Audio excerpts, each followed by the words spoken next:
possível. Então, a palavra com a senhora para a sua apresentação e para a conferência. Desde já, muito obrigado pela sua boa vontade e prontidão. Muito obrigada. Pronto, serei breve na minha apresentação. O meu nome é Inês Ribeiro e sou investigadora aqui na Direção-Geral de Política de Defesa Nacional. Sou doutorada em Defesa Europeia, mas tenho colaborado com esta Direção-Geral em várias áreas, portanto, de modo transversal, que incluem defesa europeia, mas também aspectos relacionados com diplomacia de defesa e alguma NATO, a cooperação no domínio da defesa, portanto, é bastante abrangente aqui a minha colaboração, sobretudo na área da ação externa da defesa. E pronto, hoje estou em substituição da Brigadeiro-General Ana Baltazar. Como perceberam, houve aqui alguns problemas técnicos, mas nada que não se resolva com também outra pessoa devidamente habilitada para fazer esta apresentação. E começaria então por agradecer o convite que foi feito à minha general, portanto à minha direção-geral, o convite para estar aqui hoje e apesar de não ter sido dirigido a mim o convite, estou muito agradecida, não obstante, pela oportunidade de partilhar convosco esta visão geral da política de defesa nacional portuguesa e, sobretudo, sublinhar aqui a dimensão da diplomacia de defesa. Pronto, eu vou partilhar aqui vou ver se consigo partilhar PowerPoint.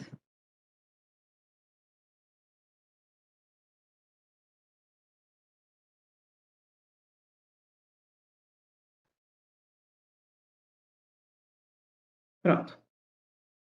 Em princípio estará já a funcionar. Portanto, lá está, esta apresentação foi preparada para a minha general proferir, portanto, por favor, ignorem ali o seu nome.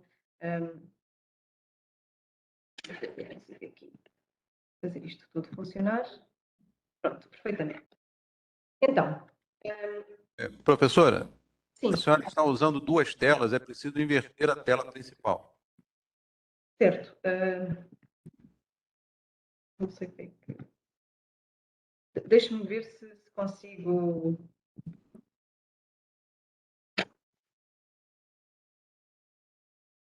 Eu acho que somos capazes de funcionar melhor assim, certo? Isto deve ter alguma configuração que eu não sei resolver, mas se assim todos virem, talvez possamos fazer desta maneira. Pronto. Vou então... Então, a Direção-Geral de Política de Defesa Nacional, a DGPDN, eu referir-me-ei a esta Direção-Geral pela sua sigla, DGPDN, tem várias competências, mas as principais são três. É a formulação das grandes linhas da política de defesa nacional, no fundo, aconselha, acompanha e prepara e executa a política de defesa nacional. Temos também a dimensão do planeamento estratégico de defesa e, por último, as relações externas e a cooperação no domínio da defesa, e esta sim é aqui um elemento, uma vertente que se insere na diplomacia de defesa de que falarei nesta apresentação.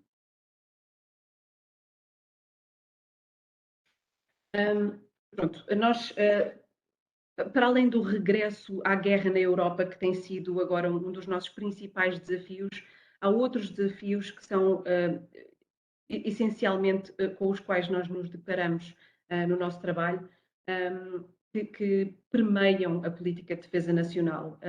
E estes incluem a necessidade de aprofundar a cooperação civil-militar e aumentar a resiliência da sociedade, a legitimidade social das Forças Armadas e o sentido de apropriação nacional na ausência do alistamento obrigatório, porque nós não o temos, assegurar a implementação efetiva da igualdade de género e da Agenda Mulheres, Paz e Segurança das Nações Unidas, mas também temos novas ameaças, novos desafios que exigem cada vez mais esforços, não só na partilha de encargos, mas também têm uma natureza mais transversal, que são, por exemplo, as tecnologias emergentes e disruptivas, as ameaças ciber e híbridas, mas também novos domínios operacionais com os seus riscos e oportunidades, como, por exemplo, o espaço. E, entretanto, a par com estas novas ameaças e desafios, temos também as ameaças tradicionais. Portanto, todos estes fatores dependem de vários atores, não só no aparato de defesa nacional, mas também fora dele, que influenciam fortemente a eficácia dos pressupostos sobre os quais nós trabalhamos e também a nossa resiliência, portanto, do ponto de vista institucional. Para vos dar um enquadramento da política de defesa nacional, portanto, nós temos dimensões de ação externa e interna, mas também aqui uma componente muito forte de diplomacia. E é sobre isto, essencialmente, que hoje vos falarei. Mais do que a soma das suas partes, nós atualmente temos o conceito de defesa deixou de ser só militar. Portanto, não se trata só de forças destacadas, de reforço de capacidades, temos várias áreas novas, como, por exemplo, as ameaças híbridas de que falei, estas tecnologias emergentes e disruptivas, são novas linhas de trabalho, novas linhas de cooperação, que, portanto, têm implicações diretas com os nossos instrumentos jurídicos e de planeamento. Mas, de um modo geral, podemos afirmar que a nossa política de defesa nacional portuguesa se baseia num quadro bastante estável e previsível, constituído sobre um consenso político em torno de prioridades-chave, que são estas que aqui apresento neste slide, tem em consideração a história, as circunstâncias, a dimensão e também os recursos do nosso país. E estas linhas principais incluem a preferência por uma defesa cooperativa e a construção de pontes. Aliás, isto está mesmo nos planos de governo subsequentes, surge muito esta ideia de construção de pontes, e esta dimensão enfatiza os laços históricos com os nossos parceiros, e um exemplo muito, muito concreto é a comunidade dos países de língua portuguesa. Temos também a dimensão da história atlântica, que pode ser vista, por exemplo, na nossa participação na NATO, mas também na nossa concentração na América Latina e em África. Temos também uma dimensão aliás, uma preferência bastante enraizada pelo multilateralismo e por uma ordem internacional com base em regras, e a nossa participação ativa não só nas missões, mas também nas discussões nas Nações Unidas e nos contributos para missões de paz, enfatiza aqui a ideia do multilateralismo como sendo central para Portugal. Nós também fazemos um enfoque muito grande na integração europeia. Aliás, como Estado europeu é inevitável, e nas relações também bilaterais com parceiros europeus, mas tanto dentro da União Europeia como fora da União Europeia, portanto, Europa. E temos também fortes relações com o Mediterrâneo, com o Norte de África, com a África subsaariana, e estas incluem a iniciativa de defesa 5+5, o G5 Sahel ou a cooperação no domínio da defesa.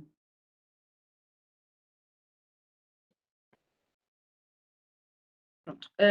Para além daqueles novos desafios, no fundo, há aqui outra dimensão que deve ser considerada na política de defesa nacional, que é que, apesar de sermos objeto de grande consenso, esta política é objeto de grande consenso, como eu acabo de dizer, está sempre a ser cuidadosamente calibrada e recalibrada de acordo com as circunstâncias e com o ambiente internacional em rápida aceleração. E, portanto, são mudanças que a guerra na Ucrânia novamente veio acelerar.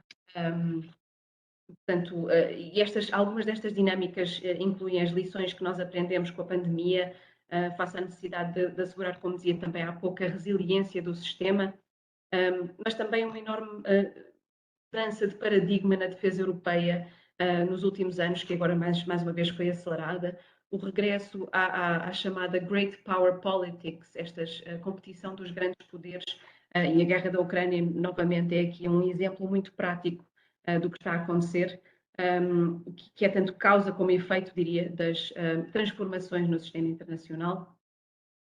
Temos também uma dinâmica de rebilateralização do sistema internacional, com relações bilaterais mais dinâmicas, que nos obrigam a adaptar, a diversificar em termos não só geográficos, como também de alcance e de escopo. Temos também novos formatos de cooperação, de diálogo político, como a Iniciativa Europeia de Intervenção, também conhecida como EI2, ou o Centro do Atlântico, por exemplo, que é liderado por Portugal. Temos também novos formatos de reflexão estratégica que lá está, servem para esta recalibração e que funcionam concomitantemente e a par dos ciclos normais de reflexão estratégica, como a bússola estratégica, o conceito estratégico da NATO, que está agora a ser discutido, mas também reflexões internas, e agora Portugal está também a rever o seu conceito estratégico de defesa nacional. E por último, temos aqui um forte investimento em capacidades de defesa e tecnologias emergentes, sobretudo no âmbito da União Europeia e da NATO, que estão também a mudar aqui o paradigma e, em simultâneo, também um investimento cada vez maior na literacia de defesa. Mas, na verdade, há algumas características sobre como nós agimos, como fazemos a nossa política de defesa que vale a pena mencionar, vale a pena sublinhar, e aqui entrarei cada vez mais em detalhe na dimensão da diplomacia de defesa. Portanto, como dizia há pouco, nós temos uma política de defesa nacional bastante adaptável, é sólida, mas é maleável, ou seja, temos que nos adaptar, temos que fazer a dita calibração, recalibração, quando necessário, da política de defesa nacional, mudar de prioridades quando é necessário, inovar de acordo com os novos domínios que estão a surgir, como o ciberespaço, o espaço, de que também falei, mas também aproveitando novas oportunidades. E, portanto, esta adaptabilidade significa que temos que fazer um uso melhor e mais coerente das capacidades que temos ao nosso dispor, redirecionar recursos, aproveitar melhor as vias de cooperação, que incluem, por exemplo, a cooperação no domínio da defesa, que é uma área política dentro da política de defesa nacional muito importante para Portugal. E também temos que transformar isto tudo em parâmetros formais de tomada de decisão. E para além disto, há determinados clusters geopolíticos específicos que proporcionam oportunidades para novas políticas, sobretudo políticas mais transversais. E alguns exemplos são a segurança marítima, que também à qual já aludi quando falei do Atlântico. A segurança marítima, de um modo geral, é bastante importante para Portugal. Mas também temos regiões como o Sahel, o Golfo da Guiné, o Cone Sul, mas também a África Oriental e o Indo-Pacífico, que surge agora como uma área de bastante interesse, especialmente quando olhamos aqui para a região do Grande Sahel como um contínuo mar-terra-mar. E a nossa presença nacional em muitos destes clusters permite-nos tirar partido também de compromissos que já temos presentes em determinadas regiões. O caso do Sahel é bastante evidente. Portanto, o aspecto de diplomacia de defesa, como dizia há pouco, é bastante central na política de defesa nacional. É, aliás, uma das principais vertentes da política de defesa nacional. E permite-nos, no fundo, o estabelecimento de uma ação coordenada entre vários atores nacionais, concretizar projetos e obter resultados mais eficazes no âmbito da política de defesa nacional. No fundo, traduz-se na pertença a organizações internacionais e que permitem a gestão coletiva dos problemas e permite, aliás, a diplomacia de defesa, permite também a multiplicação de esforços, portanto, mas também de princípios e de valores, e contribui para a prevenção de conflitos e capacitação de parceiros.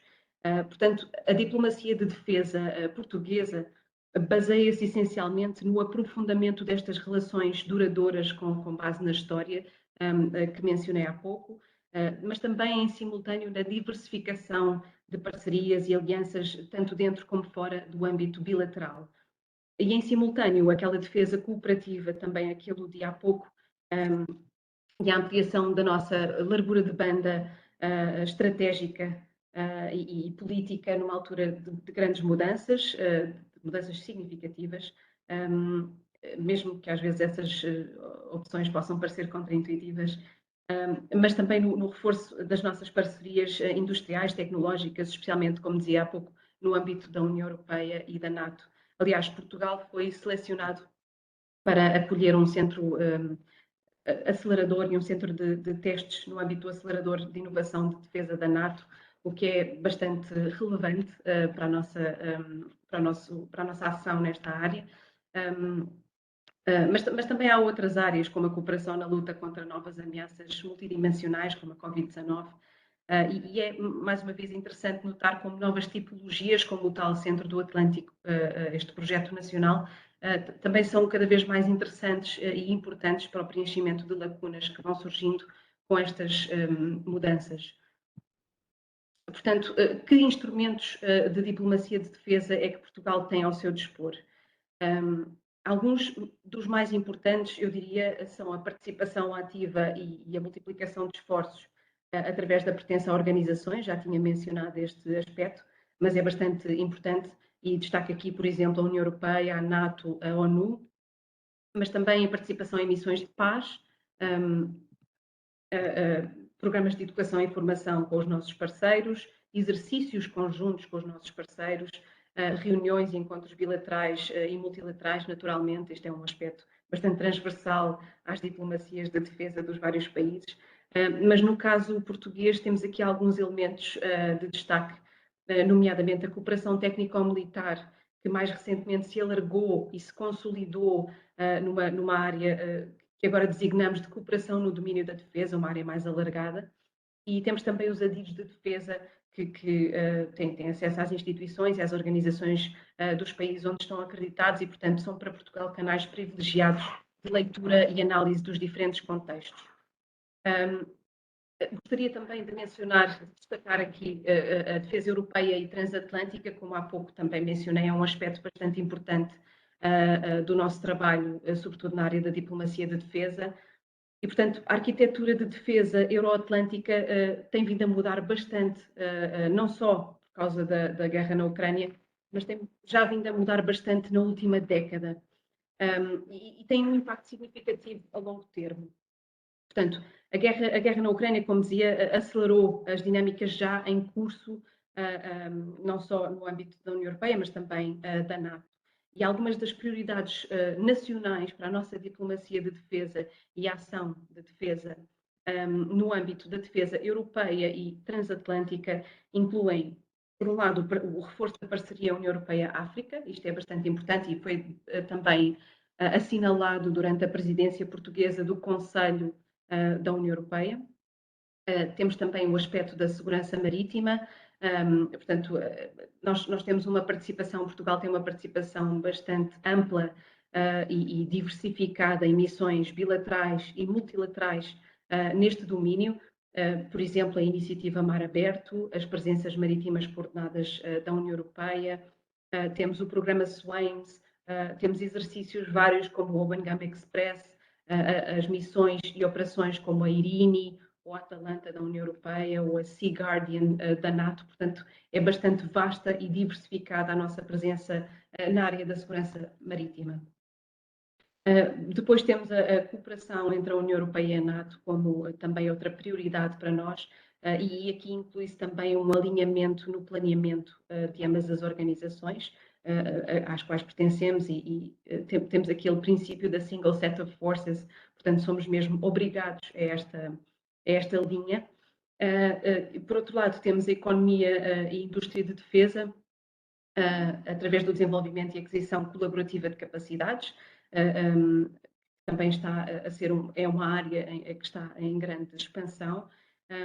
Temos também o reforço de missões e operações, tanto da União Europeia como da NATO, a implementação daqueles documentos estratégicos que mencionava há pouco, a bússola estratégica, mas também os seus instrumentos novos que surgiram agora, sobretudo na defesa europeia, incluindo o Fundo Europeu de Defesa, a revisão anual coordenada na área da defesa, ou o Mecanismo Europeu de Apoio à Paz. E, por acaso, destaco aqui o Mecanismo Europeu de Apoio à Paz, porque Portugal tem tido um papel bastante significativo, responsabilidades significativas na implementação de medidas de assistência ao abrigo do Mecanismo Europeu de Apoio à Paz, nomeadamente no contexto da missão de treino da União Europeia em Moçambique, da qual também falarei daqui a pouco. E temos também o conceito estratégico da NATO, também ao qual já aludi, e aos reforços notáveis que estão a ser feitos agora, portanto, à luz da guerra na Ucrânia. Destacaria também as nossas forças nacionais destacadas em missões internacionais. Portugal tem vindo a contribuir bastante e cada vez mais, aliás, para missões e operações no exterior, de acordo com os nossos interesses nacionais e responsabilidades partilhadas. E desde 1996, que foi quando houve efetivamente aquela abertura maior de Portugal a missões internacionais, que já destacámos perto de 50 mil militares em todo o mundo.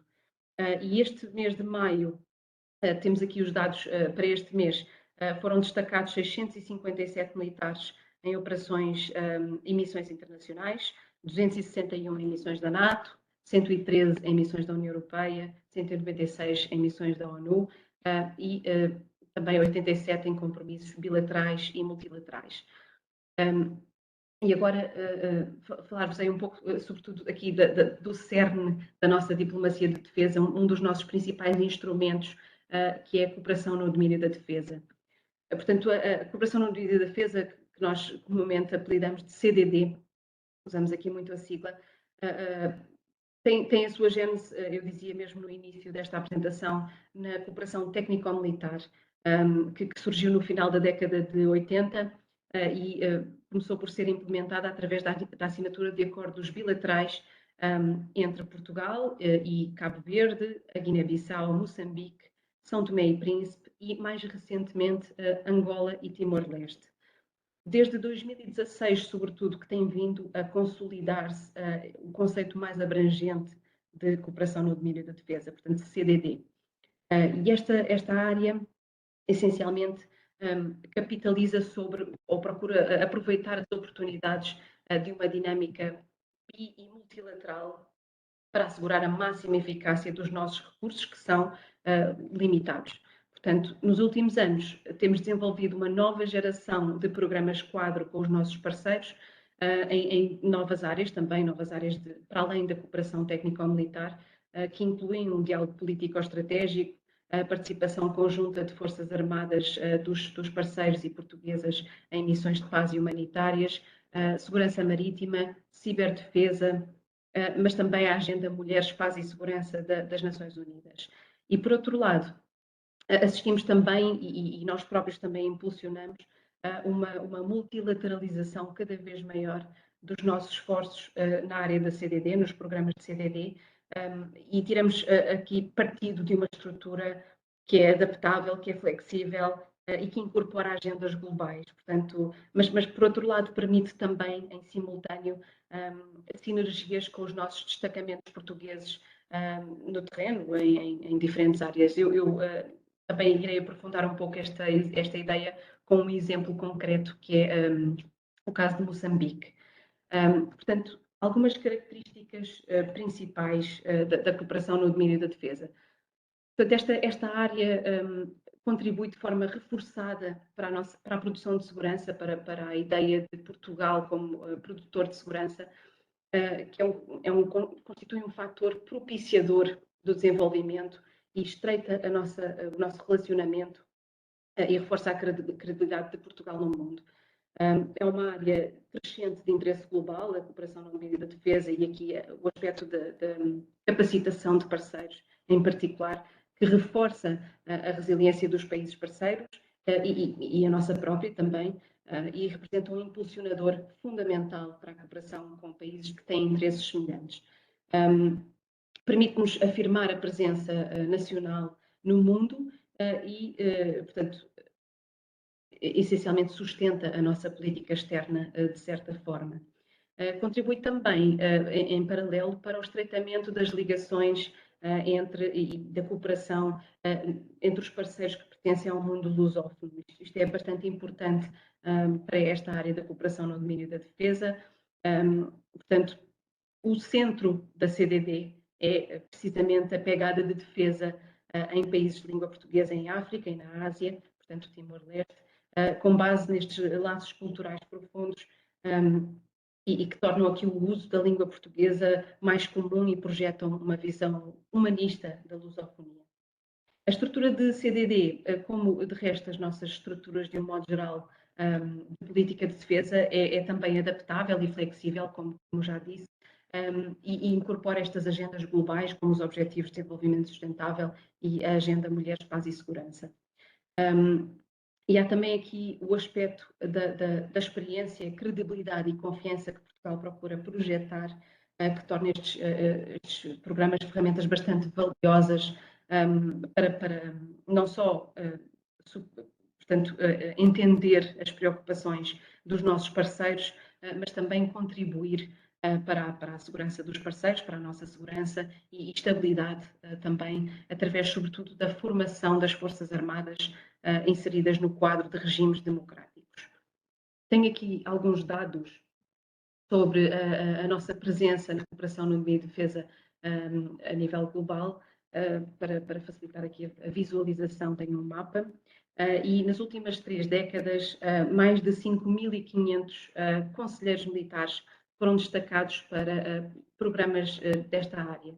E mantemos atualmente 74 conselheiros militares de forma permanente em assessoria, que, portanto, têm no seu rol de tarefas aspectos de formação e orientação em projetos que são acordados com as autoridades militares locais, no âmbito dos nossos programas quadro de cooperação para o desenvolvimento também. Portanto, nos cargos internacionais de defesa, temos atualmente 14 adidos de defesa e 4 oficiais de ligação, um que está em Washington, um em Madrid, um em Paris e um no Africom.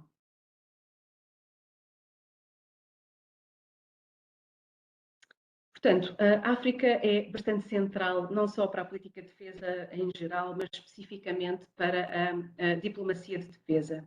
E tem sido mesmo uma prioridade de longa data. Portugal, atualmente, diria que nunca teve uma presença tão generalizada, independentemente do contexto da sua atuação nacional, bilateral, regional, multilateral, portanto, no continente africano. E isto diz muito sobre as nossas premissas políticas e sobre a centralidade de África e a par com a centralidade do Atlântico e do espaço euroatlântico em geral. E, portanto, nós estamos aqui a tentar encontrar novas maneiras de garantir todo o potencial da nossa presença em África. Para além disso, e portanto aqui vou ao exemplo concreto que mencionei há pouco, da dinâmica entre a CDD e um âmbito mais multilateral, que é, portanto, a aprovação da missão de treino da União Europeia em Moçambique. Foi no ano passado que foi autorizada, autorizada o lançamento desta missão, e Portugal levou aqui a cabo, ao longo do ano, esforços políticos e diplomáticos substanciais para assegurar o apoio da União Europeia às Forças Armadas de Moçambique, no caso. E, portanto, estes esforços culminaram numa decisão bastante rápida, penso que historicamente rápida, do lançamento de uma missão de treino que é EUTM Moçambique, EU Training Mission em Moçambique, para capacitação e treino, portanto, das Forças Armadas moçambicanas. E esta missão é um exemplo prático, como eu dizia, da abrangência e da capacidade de multiplicação da CDD e da diplomacia de defesa nacional. Portanto, este exemplo concreto do programa de CDD em Moçambique, como é que este programa se insere neste novo paradigma de programas quadro? Portanto, a situação em Moçambique, sobretudo no norte de Moçambique, tem vindo a exigir um investimento bastante grande, e isto reflete-se nestes programas quadro, neste programa quadro em concreto que nós temos com o país. Atualmente, Portugal tem 6 projetos dentro da política de cooperação no domínio da defesa, em vigor em Moçambique, que cobrem diferentes áreas. E estes projetos, concretamente em Moçambique, incluem um total de 22 conselheiros militares no país, em diferentes áreas, desde forças especiais, fuzileiros navais, grupo de controle aéreo, tático e intel. Portanto, a EUTM Moçambique, a missão da União Europeia, foi lançada em novembro, a 3 de novembro de 2021, e o core business desta missão, portanto, o cerne desta missão, Portanto, é uma missão não executiva, assenta sobre o projeto 6, um destes projetos que eu mencionava há pouco, de cooperação no domínio da defesa entre Portugal e Moçambique, que de resto prossegue em paralelo com a missão de treino da União Europeia, mas essencialmente assenta sobre a ideia base do projeto 6 e expande a ideia. E o enfoque principal é a luta contra o terrorismo. O projeto, no fundo, apoia a formação e a capacitação das Forças Armadas e de Defesa de Moçambique, nomeadamente as forças de reação rápida, incluindo forças especiais da Marinha e do Exército, em operações de combate ao terrorismo. E o apoio também se concentra na área de direitos humanos, direito internacional humanitário, Estado de Direito e entrega, manutenção e distribuição correta de ativos letais e não letais, com treino e formação adequados, bem como a contratação de pessoal militar. Portanto, considerando os recursos que temos ao nosso dispor e a maneira como os nossos contributos se estendem do ponto de vista geográfico, não só em África, mas sobretudo no continente africano, eu atrevo-me a dizer que Portugal supera as expectativas enquanto produtor de segurança confiável e sem caveatos, com uma presença e visibilidade superior aos seus recursos, portanto, bastante visível. Não demoro muito mais, vou só tocar aqui num outro ponto, que é o Centro do Atlântico. Portanto, o Centro do Atlântico eu mencionava há pouco como uma destas iniciativas novas, portanto, num ambiente estratégico em rápidas mudanças. Os países, Portugal incluindo, enfrentam o dilema de criar, aderir ou estabelecer, portanto, novas soluções de cooperação e nós temos aqui este é o caso desta iniciativa portuguesa, o Centro do Atlântico. Têm surgido várias tipologias novas de instituições de cooperação ad hoc, que, como eu dizia, também se baseiam nos pontos fortes dos Estados a que pertencem e procuram fornecer, de certa maneira, respostas, soluções para algumas destas novas questões e destes novos desafios que têm vindo a surgir. Portanto, o Centro do Atlântico tem o propósito de promover a segurança e a cooperação no Atlântico e no fundo, é uma iniciativa que está aberta à participação de todos os Estados e organizações desta região. E já temos 20 Estados que aderiram ao Centro do Atlântico, é muito positivo, cujas atividades incluem principalmente a promoção do diálogo político, a investigação académica, mas também o reforço das capacidades no domínio da segurança e defesa. E, no fundo, esperamos que mais países venham a aderir nos próximos tempos. E assim concluo a minha apresentação e, novamente, em nome da Brigadeira-General Ana Baltazar, agradeço a oportunidade de partilhar estas ideias convosco. Muito obrigada.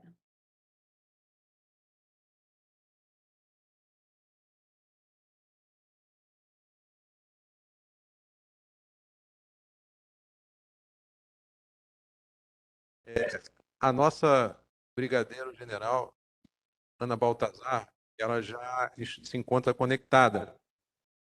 A senhora me escuta, brigadeiro? Sim, estou a ouvir. Antes de mais, as minhas desculpas por não ter conseguido fazer a ligação a tempo. Eu estou neste momento em Espanha e tentámos fazer a ligação e a internet, nestes casos, não gosta de colaborar e tivemos que recorrer à professora Inês, que eu estive a ouvir praticamente desde o início, desde o segundo slide, a quem eu muito agradeço também o facto de ter sido apanhada assim de repente para me substituir e de uma forma tão positiva. Professora Inês, obrigada e desculpe lá esta partida, mas pronto, eu acho que o curso ficou a ganhar certamente com a sua apresentação. Muito obrigada. E agora eu estou disponível para responder a qualquer pergunta que seja feita. Por favor. Brigadeiro, não há necessidade de escusa de forma nenhuma. Nós compreendemos perfeitamente bem como essas coisas ocorrem. Esse tipo de atividade funciona assim mesmo, né? É como um programa de televisão feito ao vivo, não é? Então, as coisas acontecem e nós é que agradecemos ao Instituto da Defesa Nacional de Portugal pela pronta reação, pela contingência, medida de contingência adotada com presteza e com bastante eficiência. Vamos passar aqui aos debates propriamente ditos. Nós temos já uma pergunta que chegou aqui pelo chat e que eu faço questão até de fazer a leitura do preâmbulo da pergunta, porque é uma homenagem nossa ao poeta Fernando Pessoa.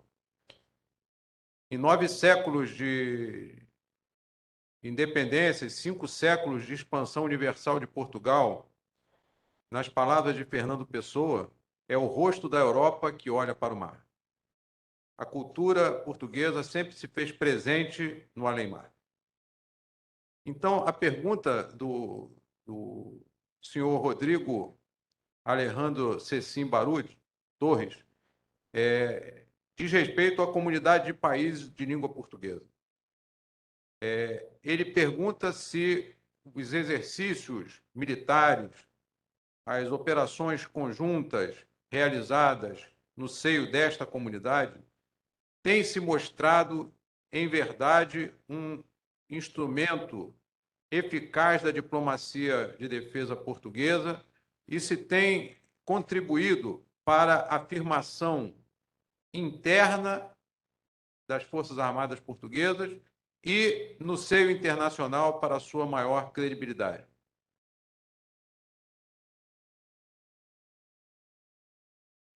A nossa presença em África, primeiro de tudo, deixe-me agradecer a pergunta do Sr. Rodrigo Torres e a citação de Fernando Pessoa, que tanto nos diz, naturalmente. Portanto, muito obrigada desde já por isso. Bom, a nossa presença em África, nomeadamente Angola, Moçambique, Cabo Verde, Guiné, penso que não disse São Tomé, de facto faz parte da nossa diplomacia de defesa, faz parte da nossa ligação a esses países, que são também países irmãos para nós. E, portanto, todos os treinos que fazemos com os nossos irmãos africanos são no sentido também de nos ajudarmos a conhecermos, de aumentarmos também a interoperabilidade. E a interoperabilidade é extremamente importante para nós, e nós discutimos isso muito, tanto no seio da NATO como no seio da União Europeia, em como é importante nós conhecermos uns aos outros treinando, exercitando. E, portanto, nós de facto temos a ensinar, mas também temos muito a aprender. E, portanto, essa nossa presença em exercícios comuns são também formas de estarmos ligados e mesmo em termos depois não de exercícios, mas de missões das Nações Unidas, são também formas de nós, através das nossas missões conjuntas, nomeadamente, como eu estava a dizer, ao abrigo das Nações Unidas, ajudarmos a que tudo corra melhor com esses exercícios. Portanto, não sei se respondi à pergunta, mas basicamente é isto. Obrigado, senhora Brigadeiro General. Eu não sei se a professora Inês quer acrescentar alguma coisa. Não? Muito bem. A pergunta que se segue vem do capitão de mar e guerra Lemos Júnior, aqui do Brasil, e ele pergunta como a senhora ou Portugal visualiza o conceito de bacia do Atlântico e das opacas em termos de diplomacia de defesa para Portugal.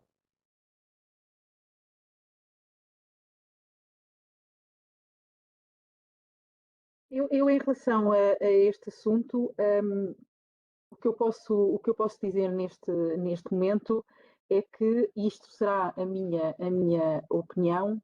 Tudo o que diz respeito ao Atlântico nos interessa.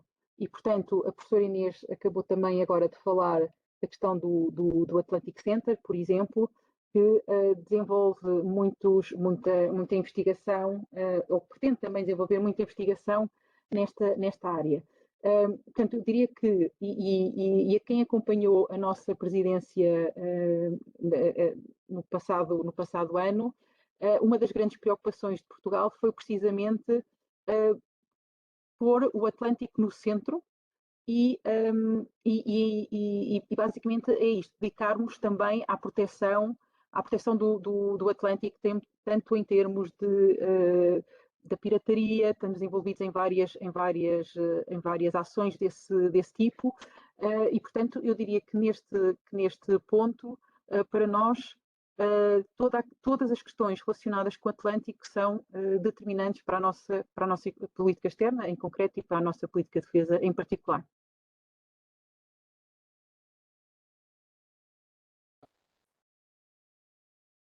A pergunta que se segue vem aqui do nosso auditório, Coronel Tiago.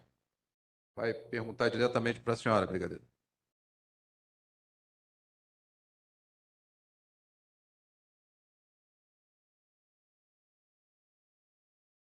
Coronel Tiago, do Exército Brasileiro. Senhora Brigadeira, minha questão vai acerca do conflito da Ucrânia, agora em solo europeu. Foi noticiado aqui no Brasil que o presidente russo, Vladimir Putin, ele justifica o avanço russo sobre a Ucrânia, tendo em vista o posicionamento da OTAN em aumentar a concentração de tropas e exercícios nas suas fronteiras. Então, a minha pergunta é, após esse conflito da Ucrânia e essas declarações do presidente Putin, se há alguma revisão da política de defesa portuguesa e até da OTAN com relação ao futuro, se há alguma mudança no posicionamento. Obrigado. Sr. Coronel Tiago, muito obrigada pela sua pergunta. De facto, o tema Ucrânia, lamentavelmente, faz parte do nosso dia a dia e tem-nos dado muito que pensar em termos nacionais, em termos internacionais, sobre o que está a passar e de que forma é que, de facto, nós devemos lidar com o conflito. E é público que nós, Portugal, estamos também a fazer os possíveis para ajudar a que este conflito não se prolongue, digamos assim. Como também é sabido, ou não, eu penso que a professora Inês falou, nós estamos a discutir neste momento, em termos nacionais, o nosso conceito estratégico de defesa nacional e, portanto, certamente que tudo o que são novas e velhas ameaças são para ser pensadas e são para ser pensadas em termos de não o que se passou, não o que se está a passar agora, nem o que se vai passar no futuro, mas no conjunto destas três frentes, não é? Portanto, nós temos que aprender com o passado, viver o presente e pensar no nosso futuro. E, portanto, isto está-se a passar a nível nacional e certamente que esta crise também tem influência na nossa análise interna, mas como teve também, por exemplo, a questão da Covid ou de uma pandemia em geral, mas da Covid em particular, a questão da NATO, olhando para a NATO, o conceito estratégico de defesa da NATO também está a ser desenvolvido neste momento, portanto, e certamente que, tal como ao nível nacional, ao nível também da organização em si, estas situações também têm que ser analisadas e certamente, diria eu, que não podemos estar completamente fechados ao que estamos a viver em concreto, não é? Se no passado e se no último conceito poderíamos estar a olhar para uma eventual ameaça como uma eventual ameaça, neste momento temos de facto uma situação a acontecer em concreto na Ucrânia, portanto, isso tem que ser pensado dessa forma. Portanto, é absolutamente natural que cada uma destas situações esteja a analisar, eu diria que à lupa. Mas não só, e falou na NATO, mas não só na NATO. Nós, Portugal, estamos também na União Europeia E a União Europeia é também aqui um pilar fundamental nesta questão. Portanto, a Ucrânia, como também se sabe, não é nem a União Europeia nem a NATO, mas estamos nas fronteiras com países que são União Europeia e países que são a NATO também. Estou a falar, por exemplo, de uma Polónia e de uma Roménia. Portanto, é natural que nós, se temos uma crise muito perto de países que pertencem, que são Estados-membros e ao mesmo tempo também são União Europeia, é natural que também isso nos dê que pensar sobre o que devemos fazer ou não. Mas de facto, é só isto que eu lhes posso dizer, é que em termos políticos, naturalmente, que estes conceitos serão adaptados também ao momento que se está a viver, certamente que sim. Muito obrigado. Muito obrigado, Brigadeira General Ana Baltazar, pela resposta. Eu me permito aqui agora puxar como se diz na gíria aqui no Brasil, um gancho nesta pergunta e afirmações que ocorreram aqui ao longo das sessões passadas, das conferências passadas. A diplomacia de defesa, no bloco conceitual do nosso seminário, foi abordada como uma atividade eminentemente não coercitiva. Uma atividade não coercitiva. E nós estamos agora diante de um conflito que foi abordado na pergunta passada, na Europa, e durante uma das perguntas realizadas no seminário se dizia que, dada a agressão contra um Estado soberano por parte da Rússia, da Federação Russa, nós teríamos visto que a diplomacia de defesa, né, não teria valido mais para muita coisa, né? Então, daí vem o questionamento. A senhora concorda que a diplomacia de defesa é uma atividade eminentemente não coercitiva e se, mesmo com este conflito recente, ainda há espaço para que a diplomacia de defesa continue atuando? Bom, eu aqui também vou dar um pouco o que é a minha opinião pessoal, mas também um pouco de que é a política de defesa, não é? Nacional. Portugal é conhecido por ser um Estado que defende muito esta questão da via pela diplomacia. Portanto, a diplomacia de defesa, para nós, é essencial, continuará a ser essencial, e agora é a minha opinião, e não sei se cada vez mais não é determinante, quer dizer, nós temos que, e não coerciva, naturalmente, não coerciva, portanto, e nós temos que fazer para que de facto a diplomacia funcione, não é? A diplomacia funcione. E mesmo agora, perante o que estamos a viver, estamos a ver países que estão precisamente a tentar ajudar em termos diplomáticos os dois países a resolverem a situação da melhor forma. Isso vê-se nas notícias que países são esses, mas portanto, há países mesmo que estão a manifestar de forma mais visível, não é? Estão a demonstrar que pela via da diplomacia querem de facto resolver o conflito e, portanto, eu acho que e continuo a acreditar que o caminho é esse. O caminho é o caminho da diplomacia. Perfeito, muito grato. Eu estou recebendo aqui outras perguntas ligadas ao mesmo assunto. Se questiona como Portugal está enfrentando o problema dos refugiados deste conflito, sendo um país relativamente pequeno, né, e que está recebendo segundo afirmações aqui de dos indagadores, uma quantidade muito grande de refugiados deste conflito. Como isso está sendo contornado pelo Ministério da Defesa de Portugal ou pelo governo português?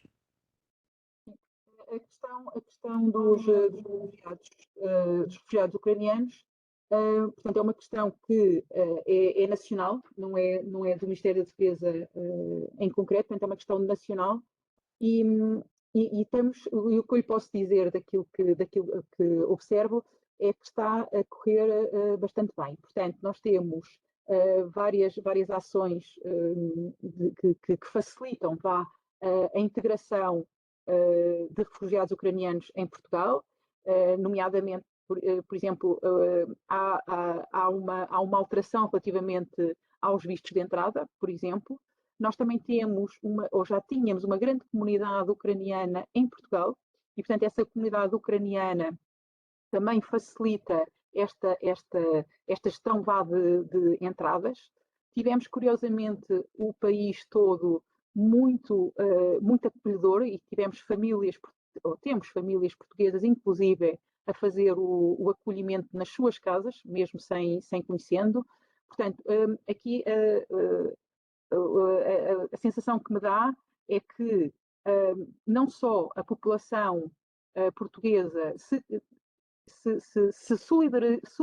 solidarizou com a situação e, portanto, ajuda caso a caso, como o próprio país também tomou medidas, nomeadamente esta que eu estava a dizer dos vistos, também outras relativas, por exemplo, a integração das crianças nas escolas, mesmo que seja por 1, 2, 3 meses. Nós temos inclusive, pessoas que estão a vir para Portugal, mas com a ideia de regressar ao seu país de origem e algumas com esperança de regressar ao seu país de origem muito brevemente.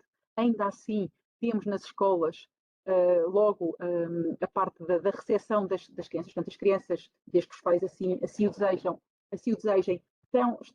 têm acesso às escolas.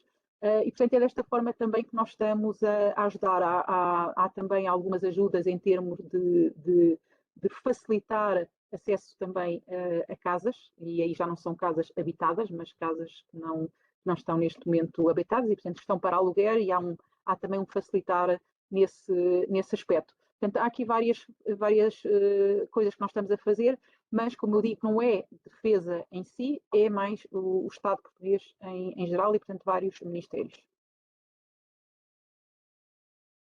Muito obrigado, senhora. A pergunta que se segue vem também aqui do nosso auditório, Coronel Portillo, por favor.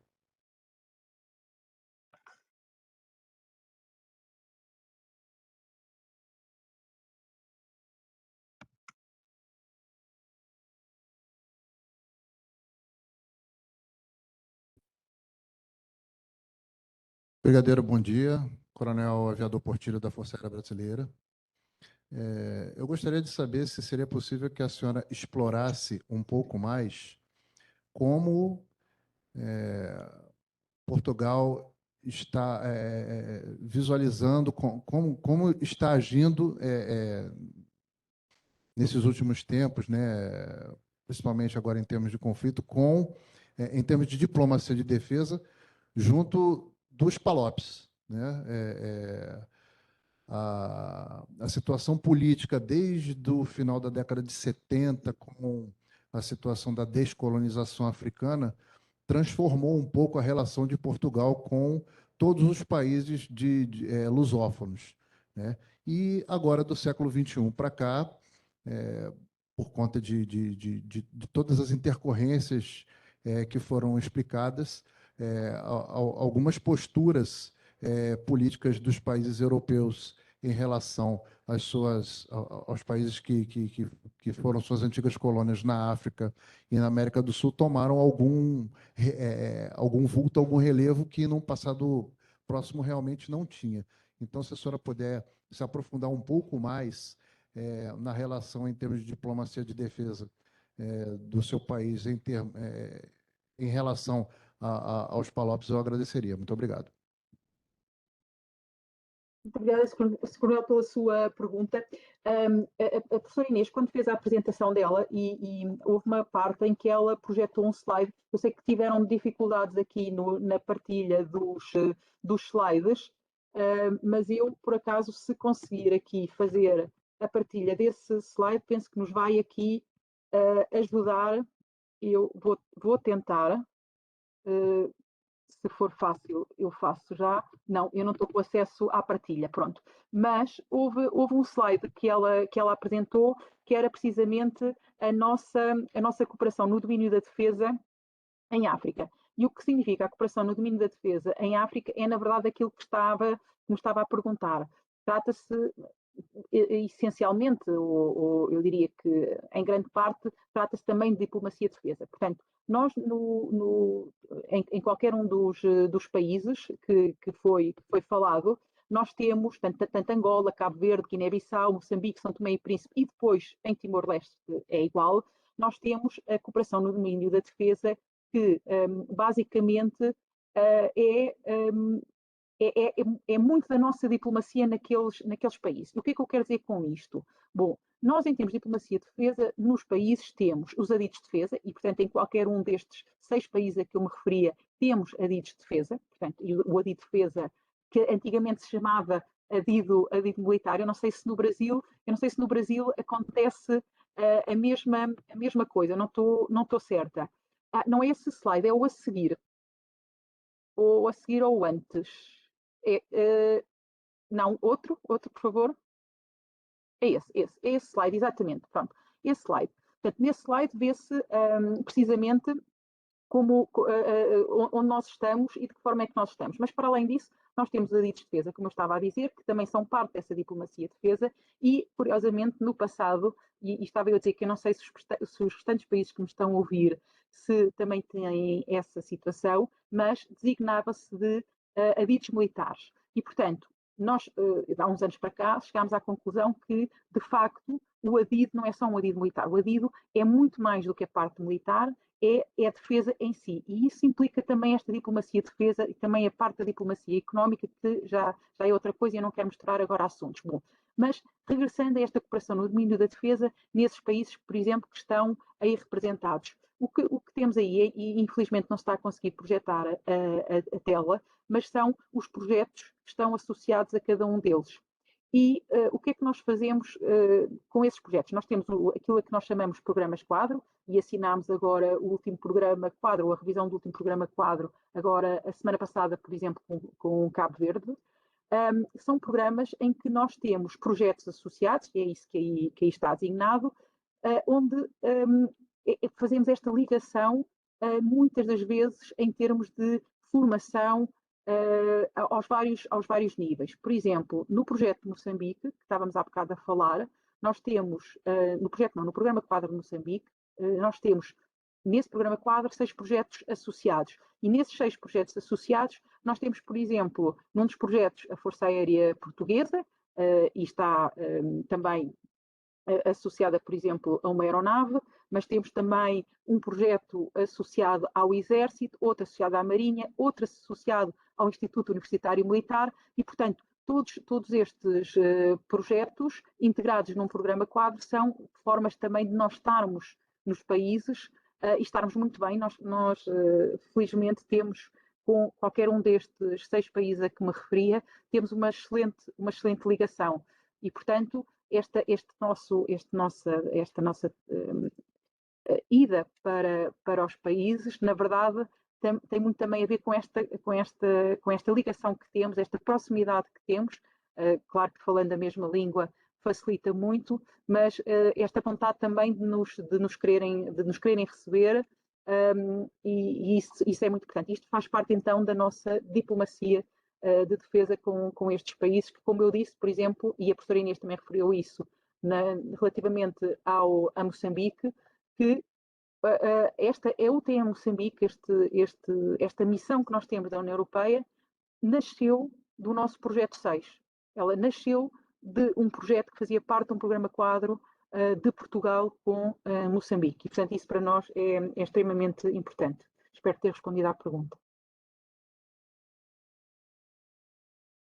Muito grato, senhora Brigadeiro General.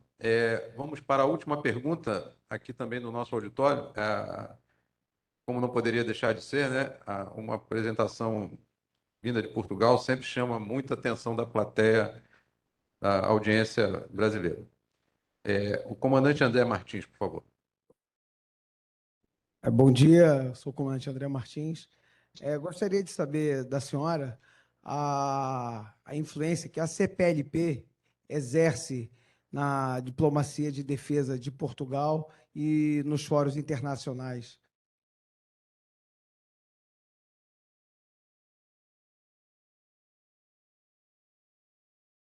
Sim, muito obrigada, Sr. Comandante, pela pergunta. Na verdade, a CPLP, como eu estava a dizer, portanto, são países que nos dizem muito, não é? São países que a nossa ligação é uma ligação muito relevante para a nossa política externa. E voltando à nossa presidência da Comissão Europeia, nós não só falámos muito no Atlântico, mas falámos também muito na questão também da CPLP. E, portanto, para nós, a CPLP, ou os países da CPLP, têm quer dizer, são fundamentais na nossa forma de estar e de pensar também a nossa política externa. Portanto, eu diria que é central, portanto, é central. Eu não, em termos depois das organizações internacionais, e nós através agora, como sabemos também, a União Europeia fala muito na questão das parcerias, não é? E, portanto, nós naquilo que pudermos fazer, certamente que faremos para também haver, ou poder haver esta ligação. Nós, no caso, por exemplo, da EUTM Moçambique, houve também aqui alguma aproximação aos restantes países para os que pudessem querer ou estar interessados em fazer parte também desta missão, através de uma parceria, também de o poderem fazer, e, portanto, isso foi também falado ao nível europeu, e acho que tem muito a ver com essa ponte que nós fazemos também e que os países da CPLP fazem connosco naturalmente. Portanto, isto é dos dois lados, não é? Não é Portugal que faz com a CPLP que faz é bidirecional. Obrigado, senhora Brigadeiro General. Atendidos todos os debatedores da jornada de hoje, para encerrarmos a atividade, conforme a tradição dessa Escola Superior de Guerra, em nome do comandante da escola, o general de divisão Adilson Carlos Catibe, gostaríamos de apresentar a senhora, ilustre conferencista, e a professora Inês, da mesma forma, um gesto de gratidão pela conferência proferida nesta manhã, tarde, aí na Europa. Porém, senhora Brigadeiro General Ana Baltazar, ontem aqui no Brasil foi comemorado o Dia da Mulher Militar.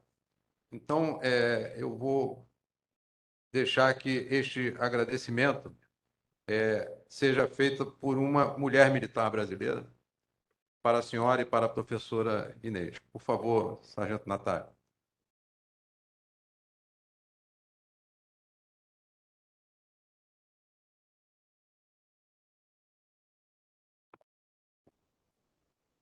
Obrigada. Para encerrar a jornada de hoje, conforme a tradição desta escola, em nome do comandante da Escola Superior de Guerra, general de divisão Adilson Carlos Catibe, apresentamos os agradecimentos à ilustre conferencista, gesto de gratidão que se torna concreto pela emissão do presente certificado, o qual chegará às mãos de Vossa Excelência.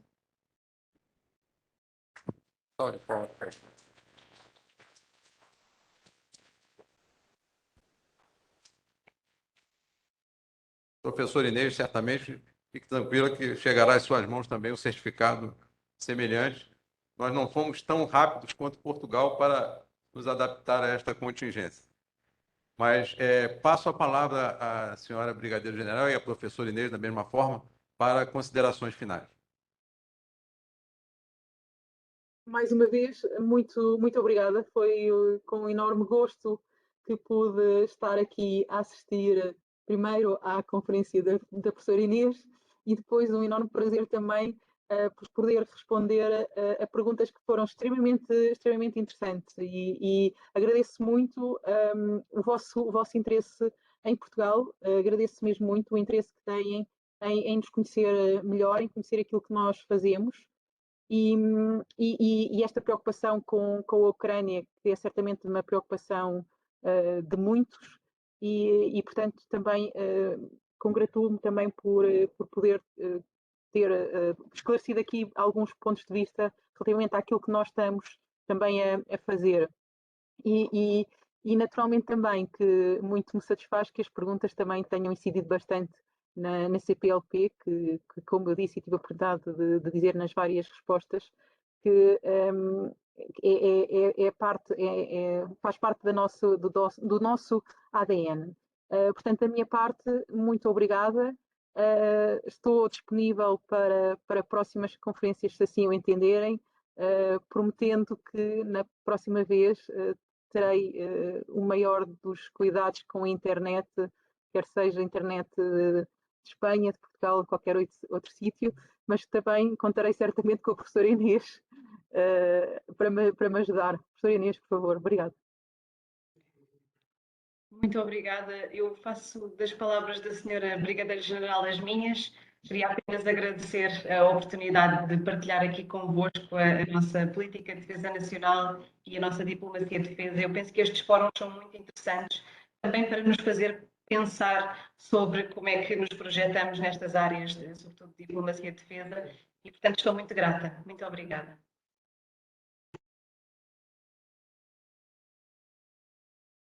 Muito grato, professor Inês, muito grato, Brigadeiro-General Ana Baltazar. Nós ficamos muito felizes da participação de Portugal neste evento, porque se nós chegamos ao bicentenário da independência do Brasil, só conseguimos chegar a este ponto porque Portugal nos permitiu esse legado, né? E isso nos faz cada vez mais irmãos, cada vez mais amigos. Temos os portugueses como nossos patrícios, como nossos irmãos de verdade. Lembramos a todos que no dia de amanhã nós não teremos atividade, né? A nossa próxima atividade ocorrerá na quinta-feira. Jueves, por favor. Na quinta-feira, neste mesmo horário, certo? Será a última atividade desta semana e prosseguimos no dia 6 e 7 para o encerramento do seminário. Muito obrigado por tudo e a conferência de quinta-feira, jueves, contará com a participação do Chile, da nossa Academia Nacional de Estudos Políticos e Estratégicos do Chile, com a Conferência Diplomacia de Defesa na Perspectiva Chilena, o embaixador Armin Andereia Latorre. Com isso, estão encerradas as atividades neste auditório físico e também no auditório virtual. Muito obrigado e até a próxima quinta-feira. Muito obrigada.